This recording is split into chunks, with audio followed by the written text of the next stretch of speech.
That fresh morning. That fresh morning.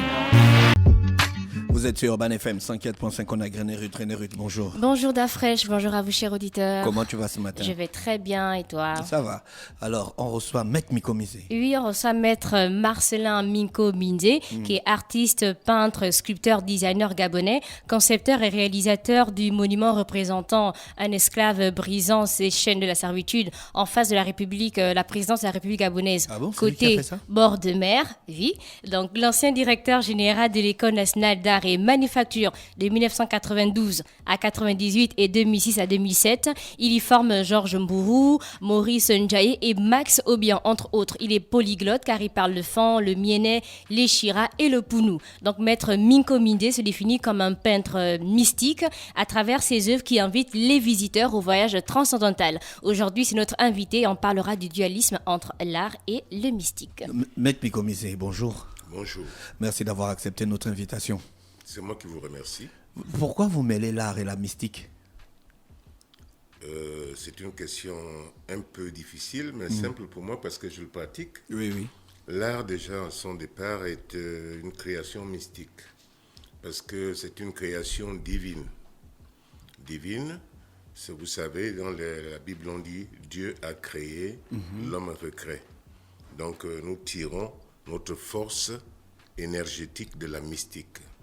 Et effectivement, dans nos villages, les grands concepteurs, moi je suis né dans une famille d'artistes, les grands concepteurs qui étaient les sculpteurs de l'époque, parce que tout était rituel chez nous, étaient des grands mystiques. Vous savez, pour fabriquer un masque, il fallait d'abord passer par des ascèses, il fallait se priver de beaucoup de choses, ne pas manger tel ou tel aliment, se priver de toucher sa femme, ne pas manger la nourriture d'une femme dans sa période. Donc tout ça rentre dans la mystique de la création artistique. Donc moi, je suis né dans cette famille-là, dans ces rituels que je respecte et je suis profondément attaché.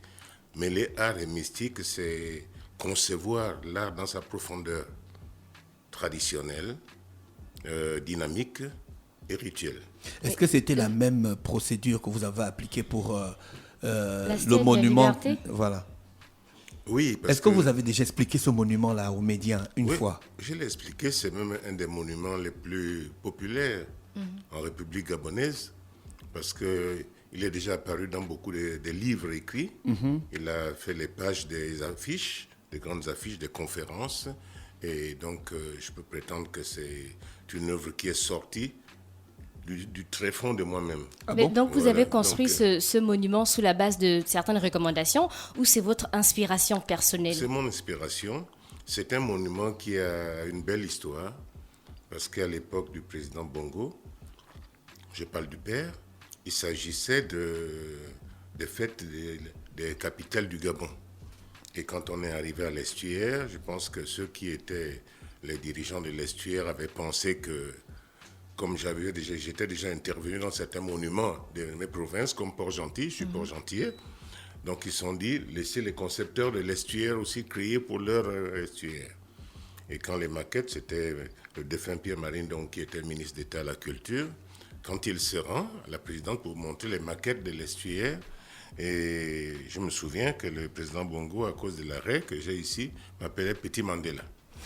Et quand les maquettes arrivent à la présidence, il constate que, il demande à Pierre-Marie où est la maquette de Petit Mandela. Pierre-Marie, étonné, c'est pas qui il appelait Petit Mandela.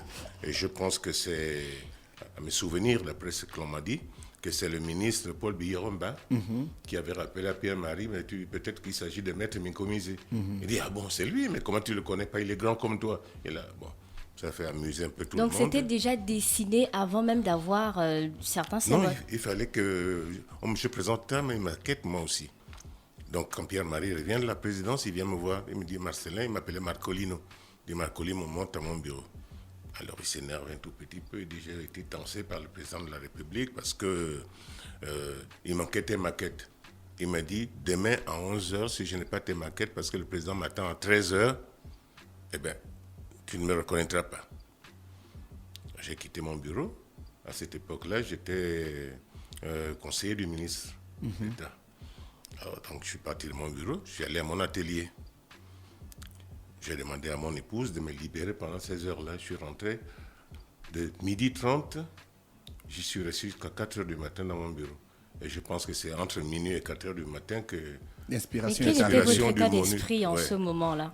Là, vous voyagez, là, vous n'êtes plus le même maître Je ne sais pas. commisé. Si vous pouvez expliquer ce que vous êtes là, vous êtes un menteur. Mais comment vous n'arrivez pas à expliquer un état, comment vous n'arrivez pas à expliquer un état que Vu vous que avez vous l'habitude n'êtes- de... C'est comme si vous demandez à un homme en transe d'expliquer sa transe. Mais vous reconnaissez Parce que que- vous étiez en transe. Mais je reconnais que je n'étais pas moi. Et puis j'ai commencé à créer la maquette, j'ai chiffonné, j'ai déchiré, j'ai recommencé, j'ai effacé, j'ai recommencé.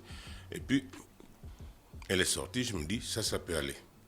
Ce n'est pas tellement le joli qu'on veut voir parce que les gens se contentent du beau, hein, mais ne se contentent pas de la lecture de ce qu'il y a derrière la gestuelle artistique. Alors j'ai remis les 3 maquettes, il y avait 3. Le monument de Rio, celle d'en face de la présidence et puis un autre. C'est comme ça que quand le président a vu mes maquettes, il dit, mais alors, voilà.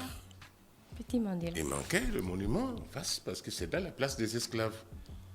Et donc c'est le monument qui correspond. Ce n'était pas prévu dans les textes, on n'avait pas donné de sujet. Moi j'ai pensé un monument comme ça, bon, il pouvait se placer n'importe où. Et le président a dit qu'il veut qu'il soit placé à cet endroit.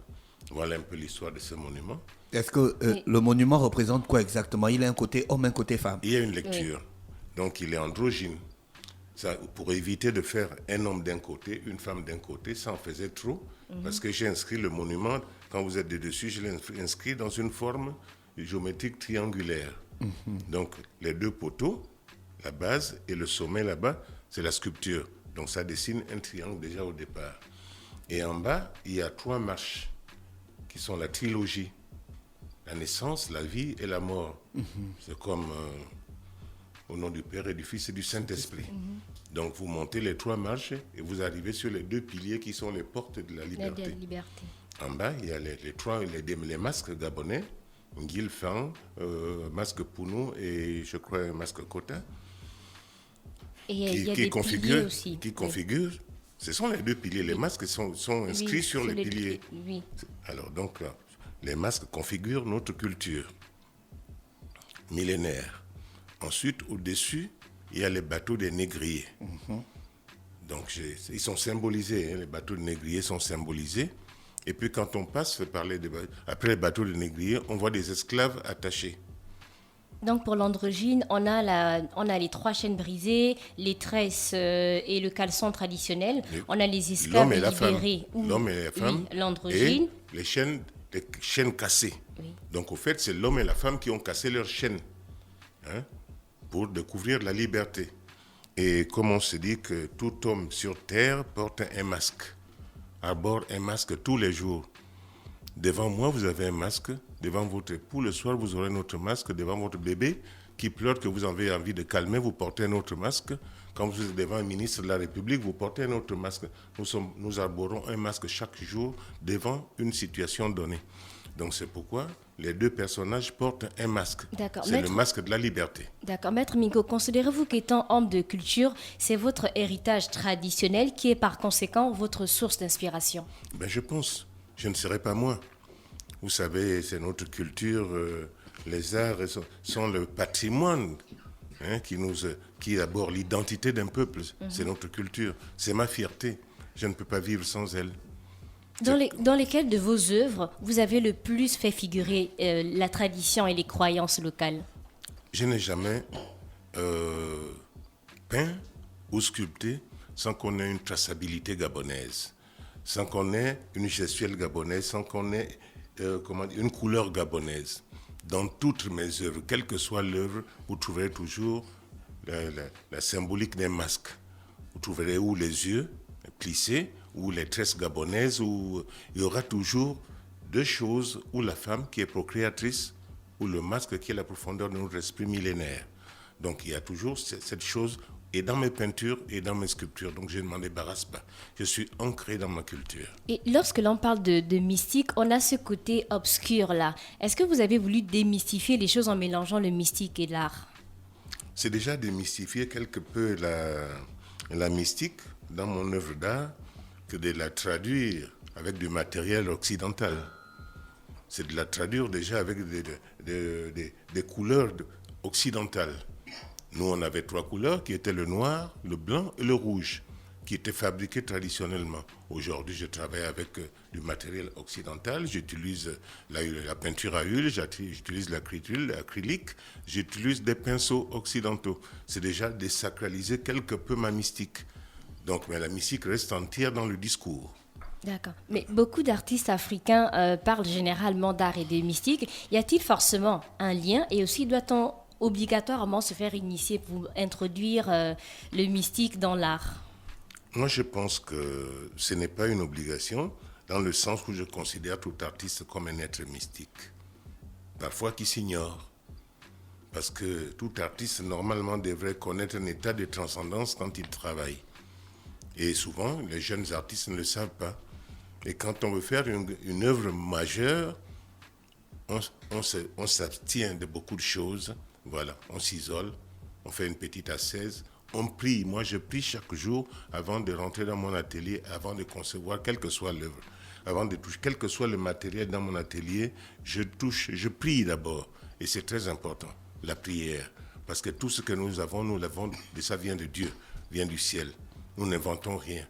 Dieu avait tout créé, la nature a créé, l'homme est créé, l'homme recrée à partir de la nature, à partir de l'existant. Justement, que ce soit dans l'art plastique, la peinture, avez-vous le sentiment de créer une œuvre sacrée en elle-même directement? Toutes mes œuvres sont sacrées. Et je le sais profondément. Parce que derrière mes œuvres se cache un grand discours qu'un profane ne comprendrait pas, que je suis le seul à comprendre. Celui qui peut soupçonner, celui qui achète mon œuvre. Maître, je voulais vous poser une question. Pourquoi, si vous êtes Gabonais, je suis Gabonais, vous dites que dans vos œuvres, il y a toujours du Gabon à l'intérieur. Logiquement, on devait se reconnaître. Comment vous expliquez, je ne parle pas pour les autres, je préfère parler pour moi, comment vous pouvez expliquer que je sois plus sensible à une œuvre de Van Gogh qu'à une œuvre d'un artiste gabonais? Comment ça peut s'expliquer? Je pense qu'il y a un côté éducationnel. On nous a appris l'art occidental. On nous a appris Picasso, Van Gogh, Renoir, Matisse, Rembrandt, etc., etc. Maintenant, le travail qui devait se faire, je répondrai à votre question, le travail qui devait se faire, c'est de la sensibilisation. Faire connaître à nos jeunes nos traditions, notre patrimoine. Ça, nous ne le faisons pas.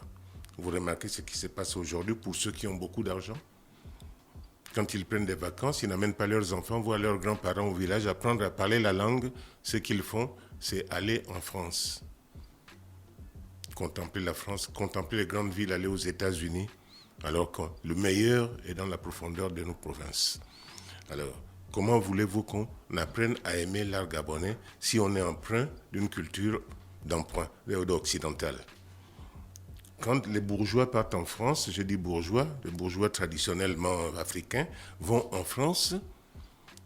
Pour eux, la culture, c'est aller à Montmartre, s'acheter des faux peintres. Des fausses images déjà tirées, laissant le traditionnellement pur gabonais. Et vous verrez dans leur maison, c'est des fausses copies, des piètres copies encadrées avec des cadres qui font des millions, pour rehausser un peu la copie, et ça se vante d'avoir les œuvres des grands maîtres. Ils ont des copies des grands maîtres. Mais la réalité est chez nous. Parce que la réalité est chez nous, ça a été divulgué, proposé et découvert quand ils ont volé nos masques. Quand les missionnaires sont arrivés, ils ont dit que nos masques étaient diaboliques. Il fallait les jeter. Mais j'ai des images encore tournées qui montrent que quand nos aïeux allaient jeter ces masques, ils avaient des plongeurs qui allaient les récupérer sous l'eau. Sinon, qu'est-ce qui meublerait les musées occidentaux aujourd'hui, les musées américains, si les masques avaient été brûlés et jetés? Première tromperie. Voyez-vous? Et dans la création artistique contemporaine, je reconnais que c'est l'art plastique africain, particulièrement gabonais, dans le masque Nguil et Kota, qui ont révolutionné l'art moderne. Picasso le déclare, Matisse le déclare, dans l'exploitation originale des objets africains sur la peinture occidentale. Ils le disent et ils mettent à côté les masques qui les ont inspirés, les peintures à côté. Ça veut dire que notre mystique traditionnelle, nos œuvres ont franchi la barrière du beau. Et ce beau, les Blancs n'ont pas conçu que nous puissions faire des choses aussi bonnes, aussi belles, sans passer par leurs écoles. D'où le côté que je respecte, la mystique traditionnelle qui faisait l'élévation des créateurs africains, gabonais en particulier. Mais mystique traditionnelle, à chaque fois dans les œuvres, est-ce que vous n'avez pas l'impression que ça nous éloigne du réel? Oui. Ça ne vous éloigne pas du réel. Le réel est devant vous. La mystique est derrière. Quand vous voyez nos masques, vous avez le masque de danse. Prenons le koukoué. Vous avez le masque des rites devant vous. Il est beau. Les rythmes du tam-tam vous font danser. Pourtant, derrière se cache la mystique du masque au koukoué. Voilà la vie traditionnelle. Voilà la vie de la mystique gabonaise. La création est profondément mystique. Pour les vrais créateurs, même pour ceux qui ne le sont pas, ils ne savent pas qu'ils sont mystiques. C'est leurs œuvres qui les trahissent. Et encore, il y en a qui créent des œuvres spontanément sans savoir ce qui est derrière cette œuvre. Et chaque fois qu'une personne achète une œuvre, il vient prendre sa chose qui est à l'intérieur de l'œuvre. On n'épouse que sa femme. Mais c'est pas ce côté mystique-là qui fait en sorte qu'on a du mal à comprendre un peu l'œuvre. Oui, parce qu'on va regarder, on va vous demander, Maître Mikomi, c'est vous allez dire non, ça c'est mystique, c'est pas à ton niveau. C'est ce que les vieux nous font souvent. mais justement, ça nous humilie. Ça demande quand même une certaine initiation. Et donc, du coup, on va se retourner du côté de chez Van Gogh et puis on va lire ce qui est écrit à côté. Mais non, à l'école française, on est initié. Quand on va à l'école, c'est pour s'initier à la lecture d'abord. On commence par la lecture. Un tableau, une œuvre d'art se lit comme un livre. On vous apprend d'abord des symboles. Quand on va s'initier dans le bouti, vous allez apprendre des symboles. Qui n'est pas initié ne comprendra pas ces symboles, mais aimera les rythmes du bouti, appréciera. Quand on était jeune, on aimait la musique américaine sans comprendre ce qui se disait à l'intérieur. C'est pourquoi on dit le beau est universel. Quand c'est beau, on aime. Et quand on aime, il n'y a pas d'explication. Ça, c'est aussi un côté mystique de l'amour. Voilà. Quels sont les rites qui ont le plus influencé vos œuvres? Les rites traditionnels gabonais? Je dirais tous les rites, parce que je suis profondément gabonais. Tous les rites. J'ai travaillé, je n'ai pas fini encore. J'ai travaillé sur tous les masques gabonais. J'ai exploité les profondeurs de tous les masques gabonais. J'ai travaillé quelque peu sur certaines danses. La danse ne m'intéresse pas, c'est surtout la mystique du masque qui m'intéresse. Et ce qui s'y cache derrière. C'est la couleur aussi, nos 3 couleurs qui m'intéressent. Parce que dans la composante de ces 3 couleurs, dans leur mélange, il y a une vérité qui en ressort. Vous accordez une importance symbolique aux couleurs ou aux formes? Ah, bien sûr. J'ai la couleur, j'ai la forme, et la forme, je la tire de la femme. Parce que c'est la plus belle chose que Dieu ait créée, il faut le reconnaître. Oui. C'est un symbole de l'universalité. C'est vraiment le symbole de la vie. Vous savez, quand on parle des symboles comme la terre, elle est au féminin, la terre. La maison qui nous couvre est au féminin. La grossesse qui est portée. Nous sommes à l'intérieur de la grossesse. C'est notre mère, cette femme divine. La femme, c'est aussi la lune. Vous savez, à notre époque, quand on était jeune, on n'avait pas de date fixe. On disait à telle période du mois, tel est né. Et ce mois, qu'est-ce qui symbolise le mois? C'est la lune. Et la lune, c'est le symbole de la femme. La femme, c'est un tout global. Vous savez, parler de la femme, on serait toute la journée. Maître Miko, elle est toujours présente dans mes œuvres. Oui, vous étiez professeur. Donc, étant donné que les élèves avaient pour base déjà le dessin, donc quel était le plus que vous apportez à ces futurs sculpteurs et peintres? J'apportais, les fondements, les techniques et la philosophie du dessin. Parce que nous naissons tous artistes dans tous les domaines, théâtre, art culinaire et tout. Quand un enfant sort du ventre de sa mère, il pousse un cri. C'est le premier chant. Il est chanteur, parce que nous pensons toujours aux pleurs profondément. Ça peut être aussi les deux. Il chante parce qu'il découvre la vie. Il pleure parce qu'il découvre ce qu'est la vie. Ensuite, il commence à gambader. Quand il se lève, il commence à faire des petits pas. On appelle ça le pantomime. Pantomime, ça se pratique au théâtre. Quand on apprend les premiers gestes du théâtre, l'apprentissage du geste. Et après, l'enfant commence à faire des graffitis par terre. Il dessine. Donc, il est déjà dessinateur. Après, il apprend à manger. On rentre dans l'art culinaire. Mais quand on a grandi, qu'est-ce qui nous abrite? C'est l'architecture. On ne peut rien sans l'art entoure nos vies. Même inconsciemment, vous êtes belle. Je vous trouve très belle. Ce matin, vous vous êtes peint. Vous êtes artiste. Vous êtes maquillé. Vous êtes sculpté. Vous avez porté un linge parce que vous êtes critique d'art. Vous avez participé dans la création de l'autre. Tout est art. On revient encore sur la mystique divine de l'art. Voyez-vous? Maître Minko, à travers plusieurs articles, on se rend compte que certains peintres ont le syndrome de l'inachevé. Est-ce que c'est votre cas? Et comment vous savez qu'une peinture est terminée? Je vous mentirais si je vous en parle. Parce qu'on ne peut pas dire qu'une œuvre est inachevée. Aucune œuvre n'est inachevée. C'est vous qui pensez qu'elle est inachevée, mais elle s'achève quelque part. Toute ligne continue est continuelle, il y a un fond d'horizon. Toute couleur continue, au fait, c'est votre vision qui s'achève. Mais si on l'a pensé, la ligne continue, la ligne vit. Aucune œuvre n'est inachevée. Elle est toujours achevée dans l'espace géométrique. Peut-être qu'il n'est pas mesuré, quantifié que par l'artiste, mais cet espace vit. Pour vous, quelle est l'étape la plus difficile dans la création d'un tableau? Oui, c'était une très bonne question. Jusqu'à une certaine époque, je faisais des croquis avant de créer.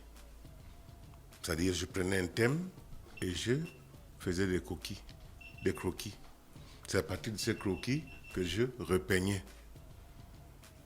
Mais, depuis un moment, je me rends compte que c'est cette étape-là qui est la fondamentale.